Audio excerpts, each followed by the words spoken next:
मतलब आपके लिए मुश्किल हो रहा है ना इमरान खान का वहां पर ये बयान हिंदुस्तान के चैनल पर, उसको क्लैरिफाई करने में मुश्किल हो रही है। आपने अपनी पार्टी को बचाने के लिए या उसे मजबूत करने के लिए उस इदारे को उन्होंने कटघरे में खड़ा कर दिया है कि हिंदुस्तान के चैनल पर बोलने में आपको दिक्कत आ रही है। मान लीजिए ना ये बात।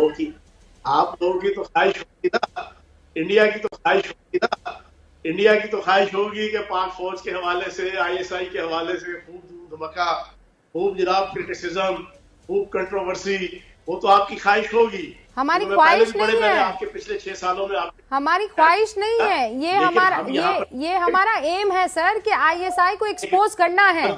अब वो आप ही कर दे रहे हैं तो थैंक यू सो मच। मैं एक रिस्पॉन्सिबल पाकिस्तानी पॉलिटिशियन हूँ और मैं उसी हद तक आपके सामने